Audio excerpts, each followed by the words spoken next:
समर्थ रामदासांच्या अत्यंत पवित्र अशा जीवनगाथेला आपण काल सुरुवात केली. प्रारंभी यवनांचे जे अनन्वित अत्याचार सलग 325 वर्ष चाललेले होते, ज्याला समर्थांनी म्लेंछ दुर्जन उदंड बहुता दिसांचे माजले बंड असं म्हटलंय, त्या सगळ्या अत्याचारांचा आपण विचार केला. परिस्थिती जर बदलली असती तर आपण हा भूतकाळ उकरून काढला नसता. आपल्याला काय फार त्याची हौस नाही आहे, पण परिस्थिती आणखी दाहक होत चाललेली आहे, परिस्थिती आणखी गंभीर होत चाललेली आहे. अशा परिस्थितीत आपण जर आपला भूतकाळ विसरलो आणि आपल्या इतिहासापासनं आपण काही शिकलो नाही, तर मग कशाचा बुद्धिवाद आणि कशाचा बुद्धिप्रामाण्यवाद?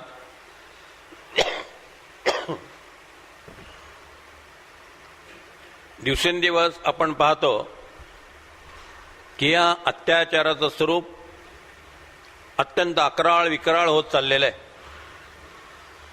अत्यंत भयावह होत चाललेलं आहे. आणि केवळ भारतीयांनी नव्हे, जगातल्या वेगवेगळ्या राष्ट्रांनी आता हे मान्य केलेलं आहे. अमेरिकेमध्ये एक म्युझियम आहे, त्या म्युझियममध्ये एक सुंदर वाक्य आहे. ऐतिहासिक वस्तू संग्रहालय, त्याच्या पहिल्या दालनात एक वाक्य लिहिलेलं आहे, if you don't know your past you have no future. भूतकाळ जर आपल्याला माहिती नसेल की कोण आपले शत्रू आहेत, कोणी आपल्यावरती अन्याय केला, कोण सतत अत्याचार करत राहिलं. समर्थाने एके ठिकाणी म्हटलंय, पूर्वी जे मारिले होते तेची आता बळावले. केवढं मौलिक वाक्य आहे बघा. पूर्वी जे मारिले होते तेची आता बळावले.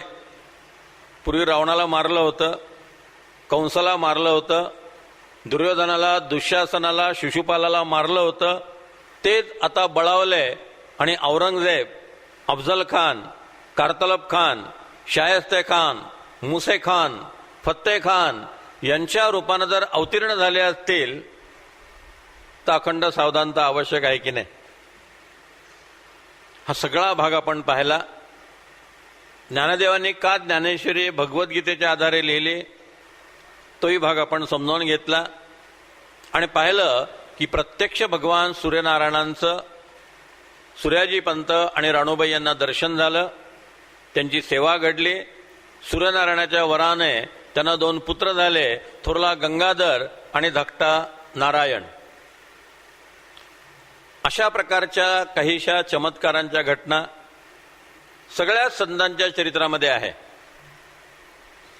त्यामुळे केवळ समर्थांच्या चरित्रामध्ये आहेत आणि म्हणून त्या नाकारायच्या असं आपल्याला करून चालणार नाही. मैदा ठरवायला लागेल की सगळ्या संतांच्या चरित्रातले चमत्कार बंद करा. मग गजानन महाराजांच्या चरित्रातल्या घटनांचं काय करणार? स्वामी समर्थांच्या चरित्रातल्या घटनांचं काय करणार? साईबाबांच्या जीवनातल्या चमत्कारांचं काय करणार? प्रत्यक्ष भगवान रामकृष्ण परमहंस आणि विवेकानंद किंवा योगी अरविंद आणि पांडिचेरीच्या माताजी यांच्या जीवनात जे चमत्कार घडले त्याचं काय करणार? समर्थांच्या जीवनातल्या या सगळ्या घटनांच्या नोंदी गिरधर स्वामींनी समर्थ प्रतापात केलेल्या आहेत. समर्थांचं सर्वात अधिकृत चरित्र ते दास विश्रामधाम, हनुमंत स्वामींची बखीर हे काही फार प्रमाण चरित्र आहेत असं मी मानत नाही. कारण जवळजवळ समर्थांच्या पश्चात 150 वर्षानंतर ही चरित्र लिहिली गेली. पण समर्थ प्रताप हा ग्रंथ समकालीन लेखकाने लिहिलेला आहे. त्याच्या थोड्याच प्रती आपण आणलेल्या आहेत. समर्थ वाग्देवता मंदिर धुळ्याने तो ग्रंथ प्रसिद्ध केलेला आहे आणि त्याला मी एक विस्तृत प्रस्तावना दिलेली की तो ग्रंथ कसा समजावून घ्यावा. गिरधर स्वामींचा जन्म 1657 सालचा. 1672 साली वयाच्या 15व्या वर्षी ते चाफळला आले. त्यांनी समर्थांकडनं अनुग्रह मागितला. समर्थांची शिस्त कशी होती बघा. गिरधर हे तासगावचे, ज्या तासगावची द्राक्ष आपण मोठ्या आवडीने खातो, त्या तासगावचे गिरीधर, तासगाव हे सांगली जिल्ह्यात आहे, तिथे मिरजेला समर्थांचा मठ आहे, वेणाबाई तिथं मठपती आहेत. सद्गुरू हे जवळ असले पाहिजेत या दृष्टीनं समर्थ गिरधर स्वामींना सांगतात की तुम्ही तासगावला जा, मिरजेला जा आणि वेणाबाईंकडनं अनुग्रह घ्या. ते 4 बंधू आहेत, भीमाजी, लक्ष्मण, गिरधर आणि त्यांचा एक धाकटा भाऊ, असे 4 मिळून समर्थांकडे आलेले आहेत. 4ही मिरजेला गेले. वेणाबाईंकडनं त्याने अनुग्रह मागितला. वेणाबाई म्हणाल्या, मी की आता मठपती नाही आहे, मी आता निवृत्त झालेली आहे, बाह्याबाईंना मी गादीवर बसवलेलं आहे, तुम्ही बाह्याबाईंकडनं अनुग्रह घ्या.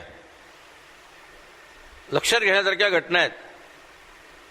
आज कुणी अनुग्रह घ्यायला येतोय म्हटलं की शिष्य संख्या वाढवणं याकडे इतका भर दिला जातो की आता हे गिराईक आपण सोडायचं नाही, नाही तर तो उगीच दुसऱ्या संप्रदायात कुठेतरी जाईल म्हणून ताबडतोब अनुग्रह दिला जातो. पण इकडे बाह्याबाई म्हणतात, वेणाबाई म्हणतात बाह्याबाईंकडनं अनुग्रह घ्या. बाह्याबाईने या 4 भावंडांना अनुग्रह दिला. 3 भावंड तासगावला परतली. गिरधर स्वामी बाह्याबाईंना म्हणाले की मी इथंच राहतो आणि तुमची सेवा करतो. बाह्याबाई म्हटलं, मला सेवेची गरज नाही आहे, तू वेणाबाईंची सेवा कर. तो पुन्हा वेणाबाईंकडे आला. वेणाबाईंना त्यांनी सांगितलं की मला तुमची सेवा करायची आहे, मी इथंच राहतो. वेणाबाई म्हटल्या, समर्थ आता वयस्कर झालेले आहेत, तिथे चाफळला जा आणि समर्थांची सेवा कर. 1672 साली समर्थ 64 वर्षाचे असताना गिरधर स्वामी चाफळला आलेले आहेत आणि ते समर्थांच्या सेवेत रुजू झालेले आहेत. 1672 पासून 1682 साली समर्थांनी देह ठेवेपर्यंत 10 वर्ष ते सावलीसारखे समर्थांच्या बरोबर आहेत. 1682 साली समर्थांनी देह ठेवल्यानंतर ते बीड जवळ इडगावला आले आणि तिथं त्यांनी मठ स्थापन केला. तिथं ते राहिले. पण 1682 ते 1727 ही 45 वर्ष ते दर दासनमीला सज्जनगडावरती असायचे. 45 वर्षात त्यांची दासनमी कधी चुकली नाही. 1727 साली ते आजारी पडले. आता पुन्हा आपल्याला सज्जनगडावरती जाता येणार नाही, समर्थांची सेवा घडणार नाही याचं त्यांना वाईट वाटलं. म्हणून समर्थांच्या आठवणी सगळ्या एकत्रित केल्या आणि त्यांनी समर्थ प्रताप हा ग्रंथ 1727 साली लिहिला. त्यानंतर 2च वर्षांनी 1729 साली गिरधर स्वामींनी देह ठेवला. पण त्या समर्थांच्या चरित्रात ते आरंभीत म्हणतात, समर्थ स्वामींची चरित्रे काही देखिली ऐकिली पुण्यश्रोत्रे. त्यांच्या चरित्रातले काही प्रसंग मी डोळ्यांनी पाहिले आणि काही ऐकले. आणि कोणाकडनं ऐकले? कल्याण स्वामींकडनं, दिवाकर स्वामींकडनं, दिनकर स्वामींकडनं, वेणाबाईंच्याकडनं, उद्धव स्वामींकडनं. जे समर्थांचे डायरेक्ट शिष्य आहेत त्यांनी समर्थांच्या ज्या आठवणी गिरधरांना सांगितल्या त्या त्यांनी समर्थ प्रतापात लिहून ठेवलेल्या आहेत. उदाहरणासाठी एकच प्रसंग सांगतो. वेणाबाईंनी एक आठवण सांगितलेली आहे. वेणाबाईंनी गिरधरांना आठवण सांगितली, ती त्यांनी समर्थ प्रतापात दिलेली आहे. वेणाबाई म्हणतात की महाबळेश्वरमध्ये समर्थ रस्ता चुकले होते.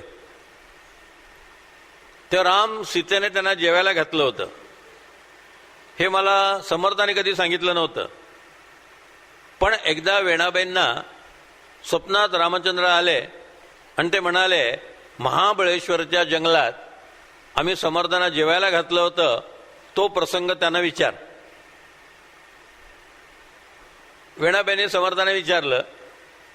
तेव्हा समर्थाने सांगितलं की रस्ता मी चुकलो आणि जंगलात भरकटत राहिलो.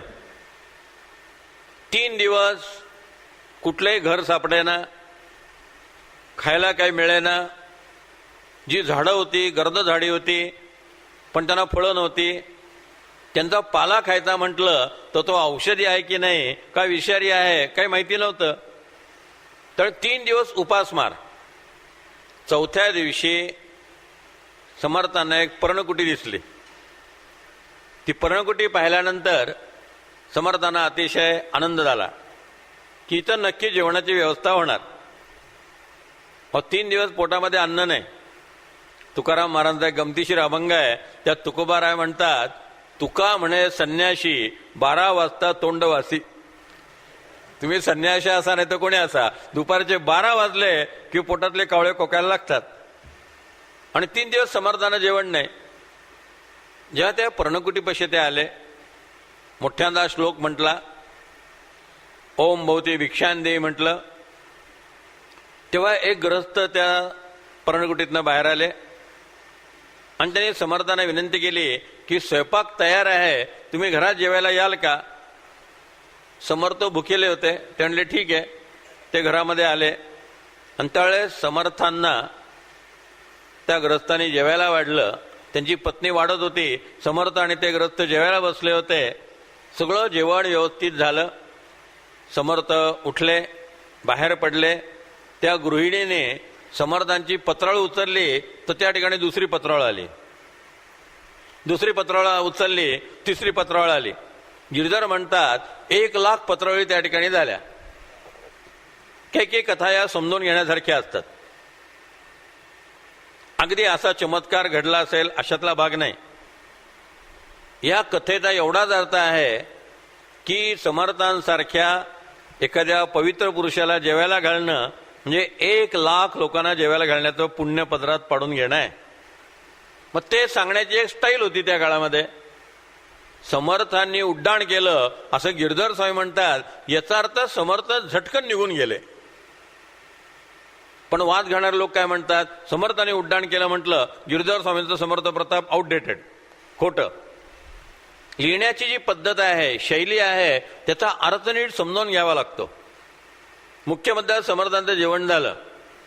समर्थ खाली उतरले, 4-6 पावलं चालले आणि त्यांच्या मनात येऊन गेलं, जिथं आपलं जेवणाची सोय झाली त्या स्थानाबद्दल एकदा कृतज्ञता व्यक्त करावी.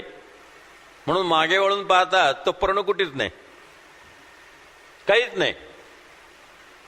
मग वेणाबाईंना स्वप्नात रामरायाने सांगितलं की तू समर्थांना विचार, आम्ही त्याला महाबळेश्वरच्या जंगलात जेवायला घातलं होतं. मग वेणाबाईंनी समर्थांना विचारलं, तेव्हा हा सगळा प्रसंग समर्थाने सांगितला आणि ते म्हणाले, ती वाढणारी बाई म्हणजे भगवती सीता होती आणि ते गृहस्थ म्हणजे प्रभू रामचंद्र होते. पण ते वेषांतर केलेले होते, मला त्यावेळेस ते लक्षात आलं नाही. समर्थ स्वामींची चरित्रे काही देखिली ऐकिली पुण्यश्रोत्रे. काही कथा प्रत्यक्ष समर्थांच्या मुखातनं त्यांनी ऐकलेल्या आहेत. काही दिवाकरांनी, वेणाबाईंनी, अक्काबाईंनी सांगितलेल्या आहेत. जसं लोकमान्य टिळकांचं नचिकेळकरांनी लिहिलेलं चरित्र हे सर्वात अधिकृत आहे, कारण ते टिळकांना समकालीन होते. टिळकांना भेटले होते, त्यांच्या संवादात राहिले होते. स्वामी शारदानंदांनी लीला प्रसंग लिहिलेलं रामकृष्णांचं चरित्र हे सर्वात अधिकृत आहे, कारण स्वामी शारदानंद काही वर्ष रामकृष्णांच्या सहवासात राहिले होते. त्याने त्यांना प्रत्यक्ष पाहिलं होतं. तसं गिरिधरांचं समर्थ प्रताप हे समर्थांचं चरित्र. त्यात गिरिधर म्हणतात की 22 पिढ्या या घराण्यामध्ये रामभक्तीची परंपरा चालत आलेली आहे. अशा प्रकारच्या परंपरा आपल्याला आजही पाहायला मिळतात. नाना धर्माधिकारी, रेवदंडा, ज्यांची बैठकीची परंपरा आहे. मी जेव्हा नाना धर्माधिकाऱ्यांना भेटायला गेलो होतो तर ते म्हणाले, आमच्या घराण्यामध्ये दासबोध निरूपणाची माझी 9वी पिढी आहे. म्हणजे नानांची 9वी, अप्पा धर्माधिकाऱ्यांची 10वी, त्यांचा मुलगा सचिन धर्माधिकाऱ्यांची 11वी. 11 पिढ्या निरूपणाची परंपरा आहे.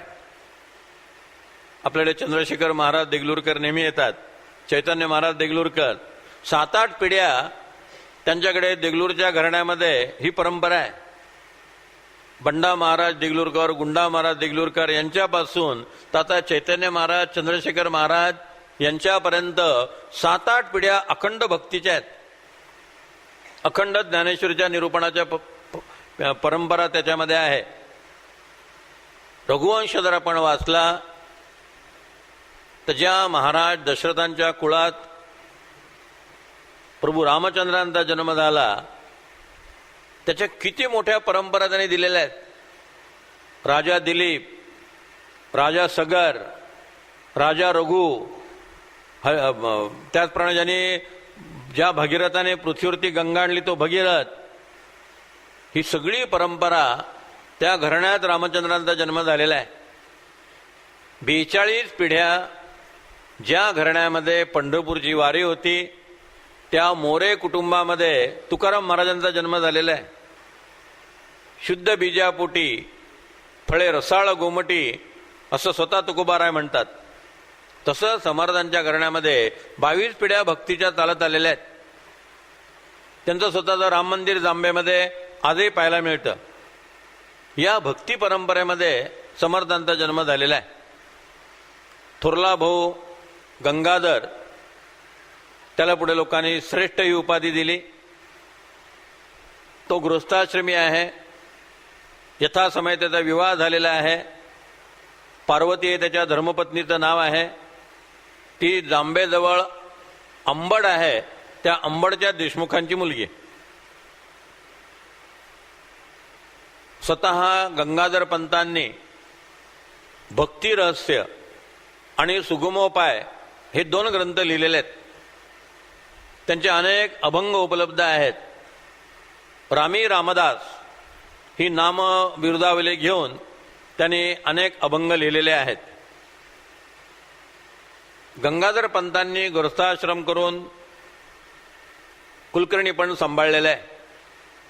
समर्थ हे मळलेल्या वाटेने जाण्यासाठी जन्माला आलेले नव्हते. काही माणसं अशी असतात त्यांचं जीवन धरणाच्या पाण्यासारखं असतं.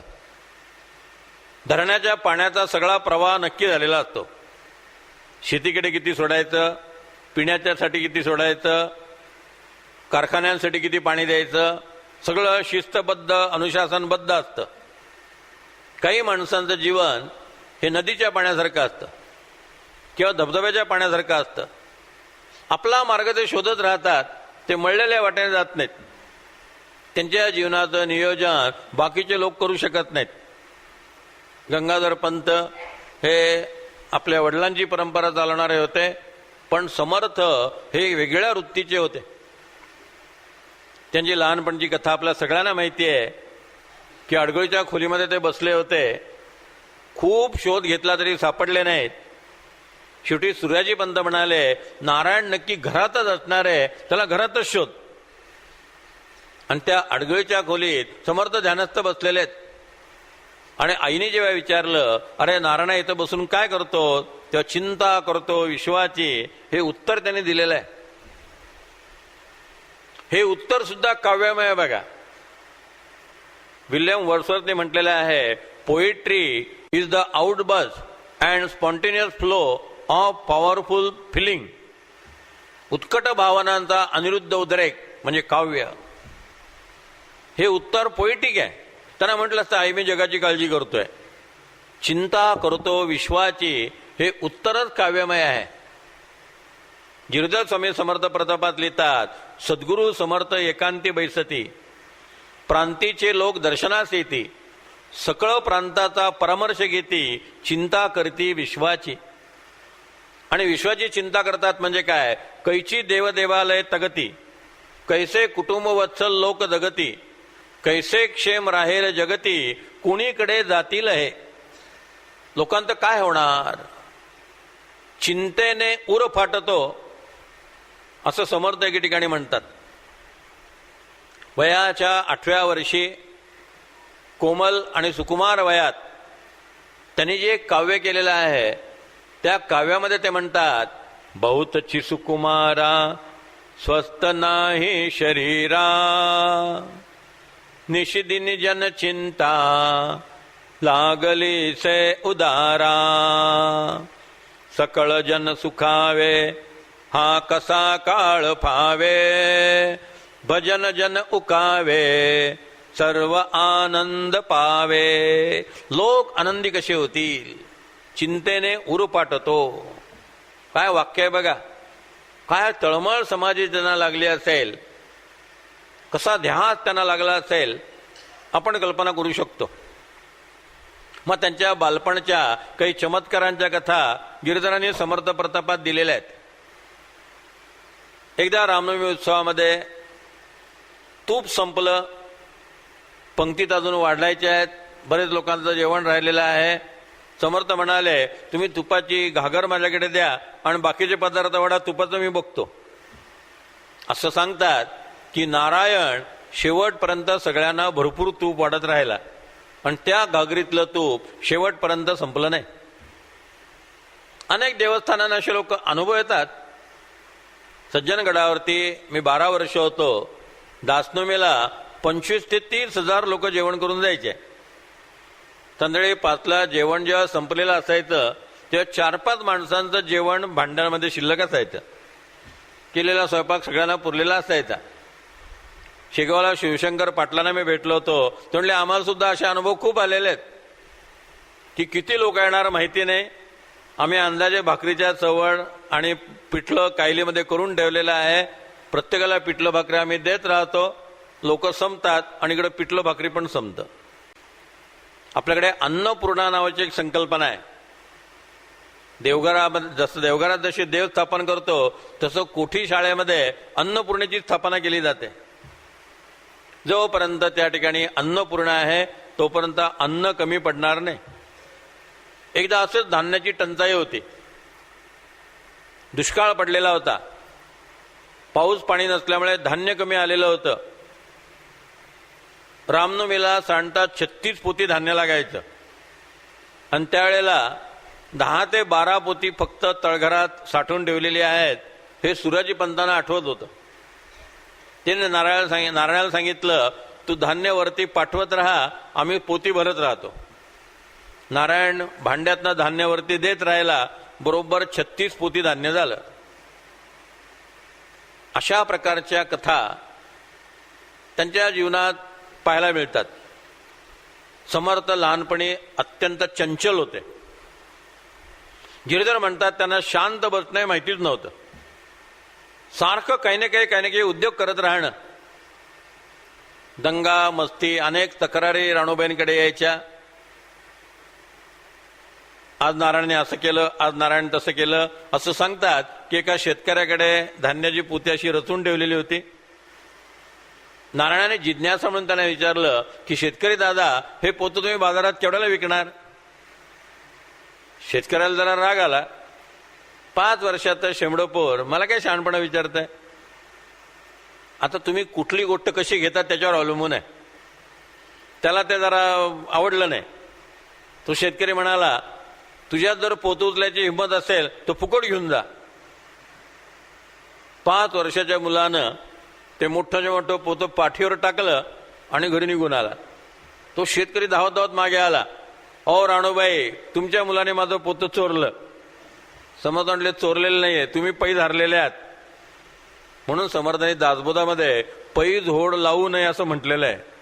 कारण लोक पैजा लावतात आणि पैसे द्यायची वेळ आली की मग मागे सरकतात. समर्थांनी त्यांना तुझे पोतं घेऊन जा. मग असं चमत्काराची कथा म्हणून सांगतात की त्याने ते पोतं उचललं, तिथं दुसरं पोतं तयार झालं, ते उचललं, तिसरं पोतं तयार झालं, अशी 8-10 पोती त्या ठिकाणी तयार झाली. अशी मुलं जर जन्माला आली तर देशातली धान्य टंचाई आपली पूर्णपणे निघून जाईल. पण अशा प्रकारच्या काही चमत्कारांच्या कथा गिरिधरांनी समर्थ प्रतापात दिलेल्या आहेत. 11 दिवसात समर्थ धुळाक्षर शिकले, 11 दिवसात ते गणित शिकले, 11 दिवसात ते जमा खर्च शिकले, 11 दिवसात लिहायला शिकले, 11 दिवसात वाचायला शिकले, असं गिरिधर म्हणतात. याचे 2 अर्थ आपण लावायचे. म्हणून माझी समर्थ प्रतापाची प्रस्तावना आहे, त्यात हा ग्रंथ कसा लावायचा आणि तो कसा समजून घ्यायचा तेच मी दिलेलं आहे. समर्थ हे हनुमंताचा अवतार आहेत. शंकराचे जे 11 रुद्र आहेत त्यातला मारुती हा सर्वात महत्वाचा 11वा रुद्र आहे आणि त्याचा समर्थ अवतार आहेत. म्हणून 11 दिवस हा शब्द पुन्हा पुन्हा वापरलेला आहे. आणि त्याचा दुसरा अर्थ, समर्थांना गणित लवकर आलं, समर्थांना जमा खर्च लवकर आला, समर्थ लिहायला आणि वाचायला लवकर शिकले, हा त्याचा अर्थ आहे. आजही अशा प्रकारची मुलं आपल्याला पाहायला मिळतात. विवेकानंदांनी 8वी 9वी आणि 10वी या 3 वर्षाचा अभ्यास 6 महिन्यात केला आणि ते 10वीला फर्स्ट क्लासने पास झाले. अरविंदांनी अशाच प्रकारे केलेलं आहे. 2-2, 3-3 परीक्षा एका वर्षात दिलेल्या आहेत. मग अशी काही असामान्य मुलं, काही प्रज्ञावान बुद्धिमान मुलं समाजामध्ये आढळतात. याचं शिक्षण लवकर झालं आणि मग गुरात्यपणा सुरू झाला. ज्या जोशींकडे तो शिकत होता त्या जोशीबांनी सूर्याजी पंतांना सांगितलं की जेवढं ज्ञान माझ्याकडे होतं तेवढं मी नारायणाला दिलेलं आहे, पण मुलगा कुक्षाग्र बुद्धीचा आहे, त्याला जर काशीला पाठवलं तर चांगला विद्वान होऊन परत येईल. पण उत्तरेमध्ये हिरवा दहशतवाद इतका जबरदस्त होता की मुलाला काशीला पाठवायला वडील काही तयार नव्हते. मग empty mind is devil's workshop उद्योग सुरू झाले. काही लोकांनी सल्ला दिला की ह्या मुलाचं लग्न केलं म्हणजे हा सुधारेल. लग्न झाल्यावर माणसं सुधारतात हा गैरसमज या देशात फार प्राचीन काळापासून पसरलेला आहे. इकडं नारायणाचा हुडपणा व्रात्यपणा वाढतच चाललेला आहे. पण 2 घटनांच्यामुळे तो एकदम अंतर्मुख झाला. त्याला अनुग्रह पाहिजे होता. वडिलांकडनं अनुग्रहाची या घराण्यात परंपरा होती. त्यानुसार त्याने सूर्याजी पंतांकडे अनुग्रह मागितला.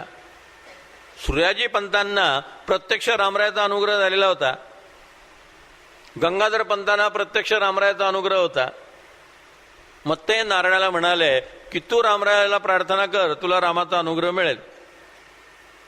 मग घरातनं बाहेर पडलेला नारायण 3 दिवस जांबेतील गावाबाहेरच्या हनुमंताच्या मंदिरात अनुष्ठानाला बसला आणि श्रावण शुद्ध अष्टमीला वयाच्या 8व्या वर्षी प्रत्यक्ष हनुमंत प्रकट झाले. त्यांनी आवाहन करतात रामराय प्रकट झाले आणि रामरायाने त्यांना अनुग्रह दिला. अशा प्रकारचा अनुग्रह मिळाल्याचा अभंग स्वतः समर्थांनी लिहिलेला आहे आणि त्यात आपली गुरुपरंपरा सांगितलेली आहे. या अनुग्रहानंतर वर्षभर समर्थांनी मौन धारण केलेलं होतं. वर्षभर ते कोणाशी बोलले नाही, एकदम आत उतरले होते. पुढे वयाच्या 11व्या वर्षी त्यांनी गंभीर व्हावं अशी आणखी एक घटना घडली. त्यांचे वडील मरण पावले. सूर्याजी पंतांच्या मृत्यूनंतर हा मुलगा अनेकदा स्मशानात जाऊन बसत असे आणि आपल्या वडिलांचा इथं अग्निसंस्कार झाला. पुढे ते कुठे गेले, त्यांचं काय झालं, मृत्यूनंतर माणसाचं काय होतं, या सगळ्या गोष्टींचा ते विचार करत असत. काही लोकांनी सांगितलं की घरात मनुष्य गेला की वर्षाच्या आत काहीतरी कार्य करावं लागतं, तुम्ही नारायणाचं लग्न करून टाका. आई पण मागे लागली. आपल्याला आश्चर्य वाटेल, गिरिधर स्वामी समर्थ प्रतापा स्पष्ट लिहितात की मुली पाहण्याचे 4 कार्यक्रम समर्थाने अटेंड केलेले आहेत. लग्नाचं नाव काढले की ते निघून जायचे, रागवायचे, असं गिरिधर कुठेही समर्थ प्रतापात म्हणत नाहीत. हे सगळं 150 वर्षानंतर लिहिलेल्या चरित्रात अंतर्भूत झालं. समर्थांनी 4 मुली पाहिल्या होत्या. गिरिधराने गंमत सांगितली आहे. मुलीचा पाहण्याचा कार्यक्रम झाला की समर्थ आईला म्हणत असत, आई हे लोक फार लांबून आलेले आहेत, त्यांना गावाच्या विशीपर्यंत मी सोडून येतो. आईला वाटायचं काही मुलीशी बोलायचं असेल, मुलीच्या वडिलांशी काहीतरी बोलायचं असेल आणि आता हे भूत तयार झालंय लग्नाला, ते आता फार विरोध करू नये. आई म्हणायची ठीक आहे सोडून ये. आणि गिरिधर लिहितात गावाच्या वेशेबाहेर आल्यानंतर आता कोणी ऐकायला नाही हे पाहून समर्थ त्या मुलीच्या वडिलांना सांगत असत, आम्हास गृहस्थाश्रम करणे नाही, ही पोर या घरात द्याल तर पश्चाताप पावाल, तुम्हीच नकार कळवा म्हणजे माझी सुटका होईल. केवढं चातुर्य लहानपणापासून होतं बघा. 4 मुली पाहिल्या आणि 4ही मुलींचे नकार आले, तिकडूनच नकार आले. समर्थ म्हणाले तुम्हीच नकार कळवा म्हणजे माझी पण सुटका होईल. माझ्याकडे अनेक तरुण मुलं मुली येतात. कुणी रामकृष्ण मठाशी जोडलेलं असतं, कुणी चिन्मय मिशनशी जोडलेलं असतं आणि त्यांना लग्न करायचं नसतं. मी त्यांना समर्थांची युक्ती सांगतो की खुशाल पाहण्याचा कार्यक्रम होऊ द्या, आणि आता तर काय मोबाईलवर एकमेकाशी बोलू शकतात, तर तुम्हीच मुलाने मुलीला सांगायचं, मुलीने मुलाला सांगायचं, आणि त्याचा नकार आला की माझं लग्न त्याने नाकारल्यामुळे होत नाहीये, तेव्हा मी त्याला काय करू? अब्दुल कलाम जेव्हा राष्ट्रपती झाले त्या पत्रकाराने त्यांना गमतीशीर प्रश्न विचारला, आपने शादी क्यों नहीं की? अब्दुल कलामाने सांगितलं, मुझे किसी ने पसंद ही नहीं किया इसलिए मेरी शादी नहीं हुई. त्या अशा प्रकारे समर्थांनी युक्तीनं 4 स्थळं कटवलेली आहेत, पण ही युक्ती एकदा अंगाशी आली. राणूबाईंना एक भाऊ होता, त्याचं नाव भांजी गोसावी बोधलापूरकर. तो एकनाथ महाराजांचा शिष्य होता, उत्तम कीर्तन करत असे. या भांजी गोसाव्यांचं एकनाथांशी जसं नातं होतं तसं समर्थांचं आणि नाथांचं सुद्धा नातं होतं. नाथांची पत्नी गिरिजाबाई आणि समर्थांची आई राणूबाई या दोघी सख्या मावस बहिणी होत्या. म्हणजे आपल्या अलीकडच्या भाषेत एकनाथ महाराज हे समर्थांच्या मावशींचे मिस्टर होते, यजमान होते.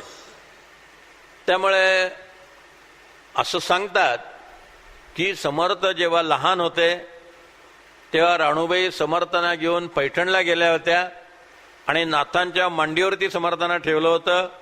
नाथांनी त्यांच्या सर्वांगावरनं हात फिरवला आणि हा मुलगा पुढे फार मोठा धर्मसंस्थापक होईल आणि माझी गादी तो चालवेल, असा तोंडभरून आशीर्वाद नाथांनी या मुलाला दिलेला होता. नाथांनी केव्हा देह ठेवला याबद्दल 2 विचार प्रवाह आहेत. हनुमंत स्वामींच्या बखरीमध्ये असा स्पष्ट उल्लेख आहे की नाथांनी 1610 साली देह ठेवला. नाथांच्या चरित्रकारामध्ये 2 मतभेद आहेत. कृष्ण दयाळनं हे नाथांच्या परंपरेतून गेलेले आहेत, पण नाथांच्या नंतर 100 वर्षांनी झालेले आहेत. त्यांनी नाथांच्या समाधीस्थानावरती जो शक कोरलेला आहे त्यानुसार नाथांनी 1600 साली देह ठेवलेला आहे. पण सगळ्या नवीन चरित्रकारांचं म्हणणं असं की कृष्ण दयाळनं स्वामींनी ऐकीव माहितीवरती तो शक कोरलेला आहे. नाथांनी 1610 साली देह ठेवलेला आहे आणि 1610 साली नाथांनी देह ठेवला. हे जर आपण गृहीत धरलं तर समर्थ 1608 साली जन्मलेले आहेत. त्यांना लहानपणी नाथांच्या पायावरती आईने घातलं असेल हे सहज शक्य आहे. आळतेकरांनी त्यांच्या चरित्रात आणखी एक तर्क केलाय की शक्यता आहे की नाथांच्या गादीवर पुढे त्यांचा मुलगा बसला, त्याच्या पायावर घातला असेल. जो कोणी गादीवरती आहे त्याला आपण नाथ म्हणतो, मग नाथांच्या पायावरती घातला याचा अर्थ नाथांच्या गादीवरती जो अधिकारी मनुष्य होता त्याच्या पायावरती समर्थांना घातलं. लहानपणी त्यांना तो आशीर्वाद मिळालेला होता. आता भांजी गोसाव्यानं असं एक प्रपोजल मांडलं आणि राणूबाईने सांगितलं, माझी मुलगी सावित्री घरामध्ये आहे, तिला सून करून घे, बाहेरनं सून कशाला आणतेस? त्या काळामध्ये मामे बहीण आणि आत्ते भाऊ यांच्यात सर्रास लग्न होत असे. आज सुद्धा मी अशी लग्न पाहिलेली आहेत. मामे बहीण आणि आत्ते भाऊ यांच्यात लग्न झालेल्या काही घटना आज सुद्धा आपण ऐकतो, पाहतो. या सावित्रीच्या वाट्याला हा सत्यवान आला. आता घरातलाच मामा आहे, सख्या मामाची मुलगी आहे. बरं, मी लग्न करणार नाही असं मामाला सांगायची सोय नाही.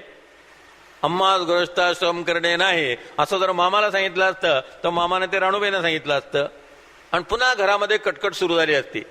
समर्थांनी आणि गंगाधर पंतांनी एकत्रितरित्या विचार करून हे लग्न पक्क केलेलं आहे आणि गिरधर स्वामींच्या समर्थ प्रतापनुसार आणि हनुमंत स्वामींच्या बकरीतल्या नोंदीनुसार या लग्नातनं समर्थांनी पळून जावं आणि त्या मुलीचं दुसऱ्या मुलाशी लग्न लावून टाकावं. हे सगळं जॉईंट व्हेंचर गंगाधर पंत आणि समर्थांनी ठरवलेलं आहे. त्या दोघांची योजनाच आहे.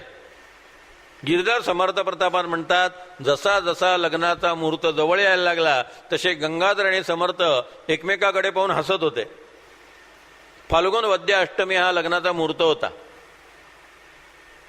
लग्नाची वेळ गोरज मुहूर्तावरली होती, रात्री 7:35 म्हणजे अंधारात पळून जाण्याची अगदी उत्तम व्यवस्था. रात्रीचा मुहूर्त होता, फाल्गुन वद्य अष्टमी. बरं, वद्य अष्टमी असल्यामुळे आकाशामध्ये चंद्रोदय रात्री 1-1:30 वाजता होणार, तोपर्यंत सगळा अंधार. ज्या ठिकाणी लग्न होतं ते समर्थांचं मामाचं गाव आसनगाव हे जांभेपासून 2-2.5 मैलावरती आहे. आम्ही जांभेला गेलो की चालत चालत आसनगावला जाऊन येतो, इतक्या ते जवळ आहे. समर्थ लहानपणी अनेकदा आपल्या मामाकडे गेलेले आहेत. या मामा बहिणीला त्यांनी असंख्य वेळा पाहिलेलं आहे. तिच्याशी भांडले असतील, खेळले असतील, दोघांची मारामारी सुद्धा झाली असेल, बालपणातले सगळे ते आनंदाचे क्षण. त्यामुळे आसनगाववरून कसा पळ काढायचा हे सगळं त्यांना माहिती आहे. आपल्या अलीकडच्या भाषेत सांगायचं म्हणजे मॅच होम पिच वरतीच होती. सगळा त्यांचा परिचयाचा परिसर होता. त्या लग्न मंडपातनं पळून जाणं अतिशय सोपं होतं. रात्रीचा मुहूर्त, जेव्हा मंगलाष्टकं सुरू झाली आणि शुभमंगल सावधान असं गुरुजी म्हणाले, तेव्हा समर्थाने गुरुजींना पहिला प्रश्न विचारला, जर शुभ आहे आणि मंगल आहे तर सावधान व्हायचं कारण काय? केवढा लॉजिकल प्रश्न आहे बघा. समर्थ हे कमालीचे बुद्धिवादी होते. त्यांची ओवी आहे, उदंडांचे उदंड ऐकावे, परी अंतरी प्रत्यय पहावे, खरे खोटे निवडावे, अंतर्यामी अपत्या स्वभावाचे होते. उगीच कोणीतरी सांगितलंय आणि झटकन विश्वास ठेवला असं नाही, स्वतः विचार केला पाहिजे. समर्थाने विचारलं, जर शुभ आहे आणि मंगल आहे सावधान व्हायची काय गरज आहे? गुरुजी म्हणाले, लग्नाची बेडी तुमच्या पायात अडकवली जाते आहे तेव्हा तुम्ही सावध राहा. समर्थ म्हटले, मी सावधच आहे. आणि त्या अंधारात ते एकदम पसार झाले. मोरोपंतांनी वर्णन केलंय, द्विज सावधान ऐसे विवाह मंगली सर्वत्र म्हणती, ते एके रामदासे ऐकेले त्या सदा असो प्रणती. प्रत्येकाच्या लग्नात सावधानतेचा इशारा दिला जातो. सावधान फक्त समर्थ झाले आणि बाणासारखे सुटले. रस्त्यावर दिवे नाहीत. ज्या ठिकाणी लग्न होतं त्या ठिकाणी इलेक्ट्रिसिटीचा प्रश्नच नाही. थोडेसे टेंबे, थोडेसे त्या काळातले कंदील, अशा प्रकारच्या प्रकाशाची व्यवस्था केलेली होती. त्यातनं समर्थ झटकन बाणासारखे निसटले. आणि त्या लग्न मंडपामध्ये एकच गोंधळ सुरू झाला, नवरा मुलगा पळाला, नवरा मुलगा पळाला. बरं, अंधारात त्याचा पाठलाग कोण करणार? नारायणाला तो सगळा परिसर माहिती असल्यामुळे तो तिथून सुसाट बाणासारखा निघाला. त्यांनी प्लॅनिंगच केलेलं आहे. बाकीच्या लोकांना असं काही घडेल याची कल्पनाच नाही, कारण जगाच्या इतिहासामध्ये हा पहिला प्रसंग आहे. समर्थांच्या ज्या काही ओरिजिनल गोष्टी आहेत ना, त्यातली ही ओरिजिनल गोष्ट आहे. लग्न मंडपातनं पळून जाणे असं पुढे कधी घडलंच नव्हतं, असं पुढे कोणी ऐकलं नव्हतं. आता समर्थ गेल्यानंतर राणूबाईंनी भोकाड पसरलं. नवरा मुलगा पळून गेला म्हटल्यानंतर राणूबाई रडायला लागली, ती मुलगी सावित्री रडायला लागली. गंगाधर पंताने हा सगळा प्रसंग व्यवस्थित हाताळलेला आहे. लग्नाला जी उपस्थित मंडळी आहेत त्यांना गंगाधर पंतांनी आवाहन केलं. आईला सांगितलं, आई तू आता रडायचं थांबव. शेवटी सावित्री आपली मामे बहीण आहे, तुझी भाची आहे. आत्ता जर तिचं लग्न झालं नाही तर आयुष्यात तिचं लग्न पुन्हा कधी होणार नाही. तू आधी तोंड बंद कर. आईला गंगाधरांनी शांत केलं आणि जे उपस्थित लोक होते त्यांना त्याने आवाहन केलं की या ठिकाणी आमचं घराणं तुम्हाला माहिती आहे, आमची सांपत्तिक स्थिती तुम्हाला माहिती आहे. कुणाचा 12 ते 15 वर्षाचा मुलगा जर लग्नाचा असेल तर आम्ही आत्ता या मुलीशी त्याचं लग्न लावायला तयार आहोत. तुम्ही आमच्या या विनंतीला मान द्या आणि आमच्यावरती हा जो भीषण प्रसंग आलेला आहे त्यातनं आमची सुटका करा. अंबडला देशमुख नावाचं एक कुटुंब होतं. त्या कुटुंबावर गंगाधर पंतांनी खूप उपकार केले होते. आर्थिकदृष्ट्या ते कुटुंब डबघाईला आलेलं होतं. ते गंगाधर पंतांनी उभं केलं होतं. त्यांचा एक 12 वर्षाचा मुलगा होता, तो बीजवर होता. बीजवर याचा अर्थ त्याचं लग्न झालं होतं, पण ती बायको लहानपणीच मेली, त्यामुळे संसारच सुरू झाला नाही. समर्थांच्या सहवासात 36 वर्ष राहिलेल्या भीमस्वामी तंजावरकरांनी समर्थांचं जे संक्षिप्त चरित्र लिहिलेलं आहे त्यात पोर बिजवरा दिलेले असा स्पष्ट उल्लेख आहे. हनुमंत स्वामींच्या बकरीमध्ये पूर्वी घराण्यामध्ये लग्नाच्या पतीपत्नींच्या मुलाबाळांच्या सगळ्या नोंदी व्यवस्थित असायच्या. समर्थांच्या 22 पिढ्यांच्या नोंदी आहेत. त्यांचे वडील, आजोबा, पणजोबा, खापर पणजोबा, मूळ पुरुष कृष्णाजी पंतापर्यंतच्या नोंदी आहेत. अनेक ठिकाणी पणजोबांचं नाव पणतूला दिलं जायचं, आजोबांचं नाव नातवंडाला दिलं जायचं, त्यामुळे नावं रिपीट व्हायची. हनुमंत स्वामींनी स्पष्ट उल्लेख केलेला आहे की सावधान शब्द ऐकल्यानंतर गंगाधर पंतांनी भिवई उंच करून समर्थांना खूण केली. समर्थ हसले, लग्नमंडपातनं पळून गेले आणि एका बिजवराबरोबर त्याच मुहूर्तावरती त्या मुलीचं लग्न लावण्यात आलं. हे सगळं आधी ठरलेलं असावं. म्हणून गंगाधर पंतांनी तेव्हा ऑडियन्सला जेव्हा आवाहन केलं तेव्हा देशमुखांचा हा मुलगा पुढे आला, वडिलांनी त्याला पुढे केलं. त्या काळातले लग्न हे पालकांचे करार असत. अनेक लग्न पाळण्यात ठरत असत. जेव्हा मामे बहीण आणि आते भाऊ यांचे लग्न होत असत तेव्हा त्या मामाला मुलगी झाली की तो आपल्या बहिणीला म्हणत असे की आता ही तुझी सून बर का, आणि ते लग्न पाळण्यात पक्क झालेलं असायचं. काही मित्र असायचे, त्या मित्रांमध्ये एकाला 4 वर्षाचा मुलगा आहे, दुसऱ्याला मुलगी झाली की तो म्हणायचा तुझी सून आली बघ, आणि लगेच ते लग्न होऊन जायचं. 6 वर्षाची जिजाबाई 10 वर्षाच्या शहाजी महाराजांच्या अंगावरती रंग टाकत होती. परांड्याची घटना आहे. ज्या परांड्याला कल्याण स्वामींनी देह ठेवला त्या परांड्यातली घटना आहे. परांड्याच्या किल्ल्यामध्ये 6 वर्षाची जिजाबाई 10 वर्षाच्या शहाजीच्या अंगावरती रंग टाकत होती. आणि तेव्हा लखुजी जाधव शहाजी महाराजांच्या वडिलांना म्हणाले, विठूजी राजेंना, विठूजी जोडा काय छान दिसतोय. त्या विठूजी म्हणाले मग याद्याला बसा, आणि लगेच याद्याला बसले आणि लग्न झालं. मुलांना काही कळत, लग्न म्हणजे काय हे कळायच्या आतच लग्न होत होतं. त्यामुळे आजच्यासारखा हमने तुमको देखा, तुमने हमको देखा वगैरे या भानगडी नसायच्या. पालकांनीच लग्न ठरवलेले असायचे. त्याच बोहल्यावरती त्या मुलीचं लग्न झालं. अगदी अलीकडच्या काळामध्ये अशा 3 घटना झालेल्या मला माहिती आहेत. त्यातली एक घटना आमच्या सज्जनगडच्या पायथ्याला झालेली आहे. सज्जनगडच्या पायथ्याला एका मुलाचं लग्न ठरलेलं होतं. मुलीची माणसं वराड घेऊन परिळ गावात येणार होते. लग्न दुपारी 12ला होतं. संध्याकाळचे 5 वाजले तरी मुली किडली माणसं आली नाहीत. काहीतरी प्रॉब्लेम आला. बैलगाडीने सगळे येणार होते, नदीला पाणी होतं आणि त्यांचं काही येणं झालं नाही. मुलगा एकदम चिडला, मुलाकडली माणसं चिडली. ते म्हणले आम्हाला काही मुलगी मिळणार नाही का. तिथं जो ऑडियन्स होता त्यातली एक मुलगी उभी केली गेली आणि त्याचं तिच्याशी लग्न लागलं. आणि ते लग्न लागलं 2 तासानंतर वराड आलं. अशा घटना घडतात. पुण्यामध्ये हिंदी फिल्म स्टाईल एक घटना घडलेली आहे. मुलगा पदवीधर, मुलगी पदवीधर, लग्नाचा मुहूर्त आता जवळ आलेला आहे. थोड्या वेळाने आता अक्षता पडणार आहेत. तेवढ्यात मुलगा मुलीच्या वडिलांना म्हणाला, तुम्ही मला बजाज स्कूटर देणार आहात, ती दिवाळीच्या ऐवजी आत्ता द्या. त्यांनी कबूल केलं होतं, पहिल्या दिवाळी सणाला तुला मी बजाज स्कूटर देईन. तो म्हटला मला आत्ता द्या, तर मी लग्नाला उभं राहीन, नाही तुम्ही उभा राहणार नाही. आता मुलीचे वडील एकदम मेटाकुटीला आले.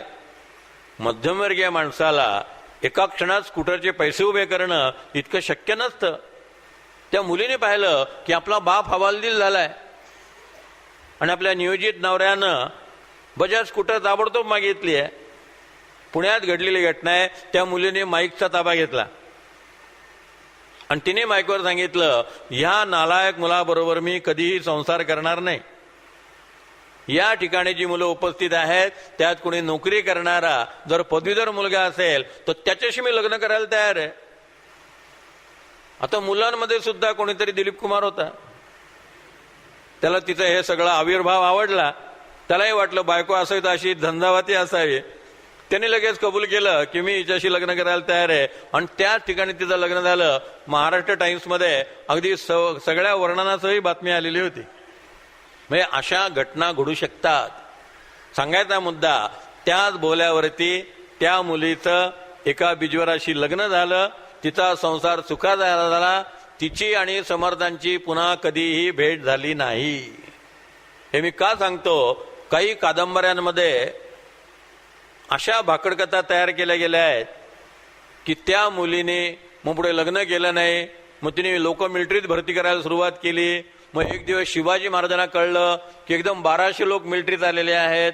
शिवाजी महाराजांनी विचारलं एवढी लष्कर भरती कोणी केली? मग म्हटले असे असे एक समर्थांची वधू आहे, तिच्याशी समर्थांनी लग्न केलं नाही, ती असं राष्ट्रकार्यकर्ते आहे. मग शिवाजी महाराजांनी तिला भेटायला बोलावलं. मग ती शिवाजी महाराजांना म्हणाली माझी एकच इच्छा आहे की माझी आणि माझ्या नवऱ्याची एकदा गाठ घालून द्या.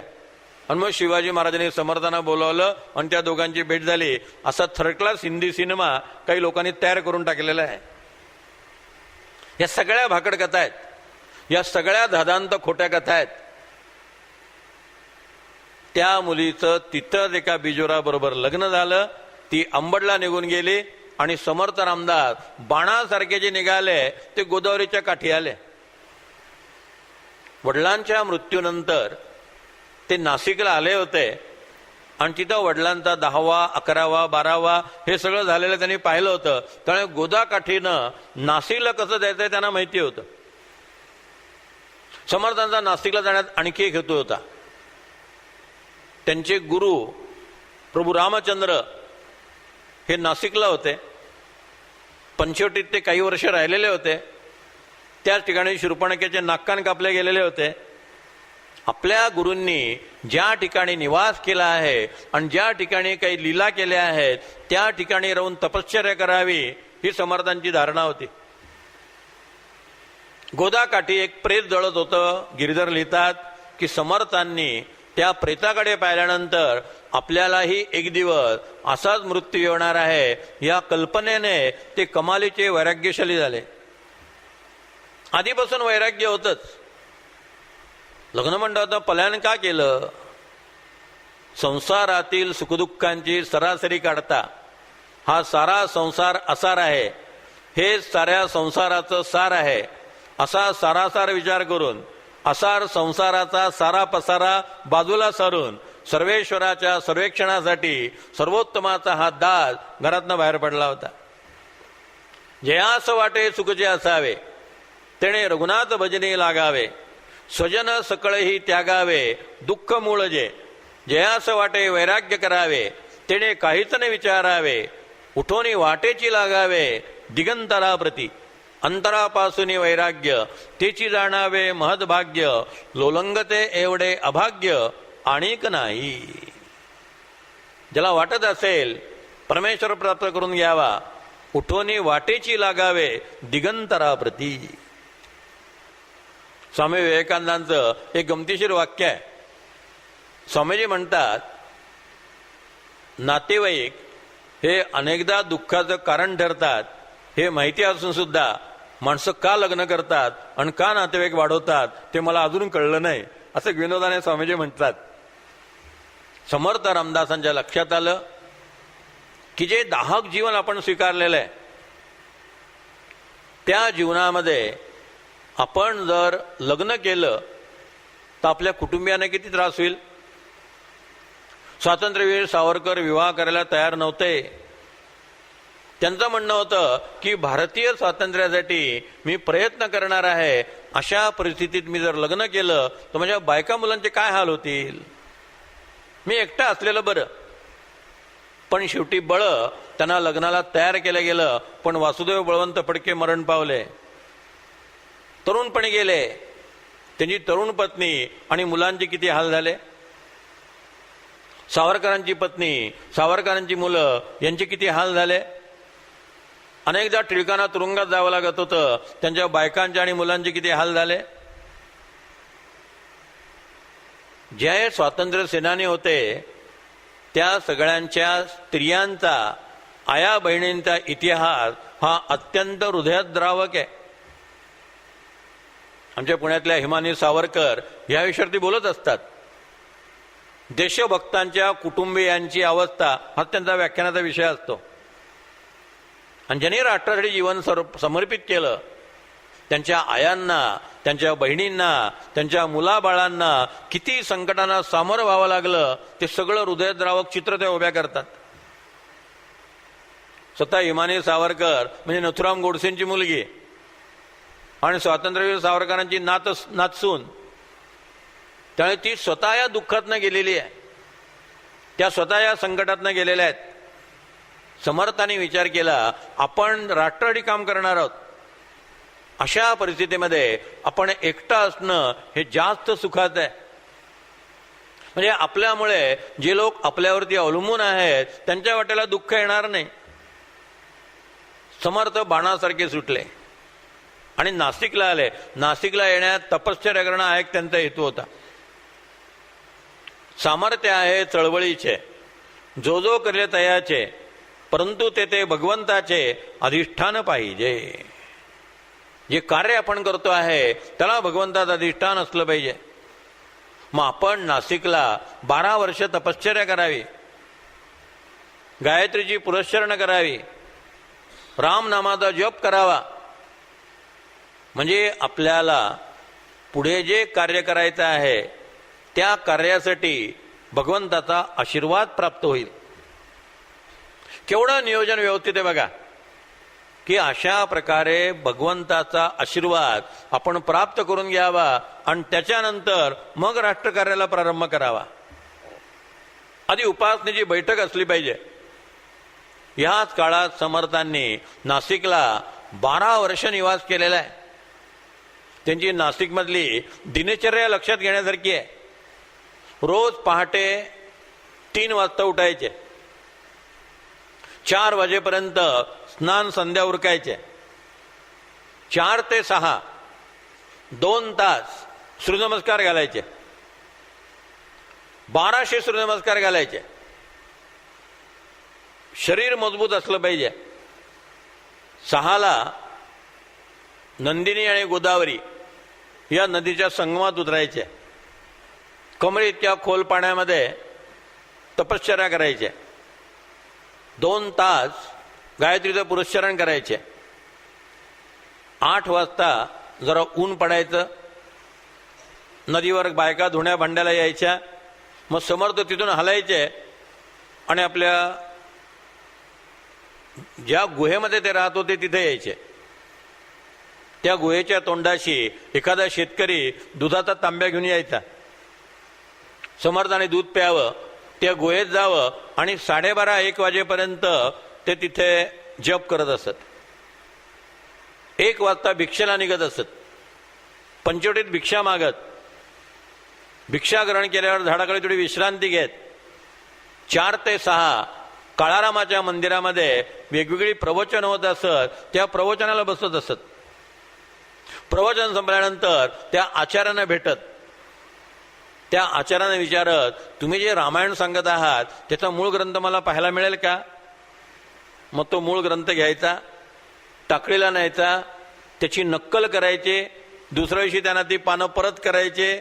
अशा प्रकारे त्यांच्या दिनचर्येमध्ये व्यायामाद्वारे शरीर मजबूत असलं पाहिजे, ग्रंथांच्या अभ्यासाद्वारे मेंदू मजबूत झाला पाहिजे आणि नामस्मरणाद्वारे मन मजबूत झालं पाहिजे. मन, मनगट आणि मेंदू या तिन्हींच्या संतुलित विकासाला मी शिक्षण म्हणतो, असं स्वामी विवेकानंद म्हणत असत.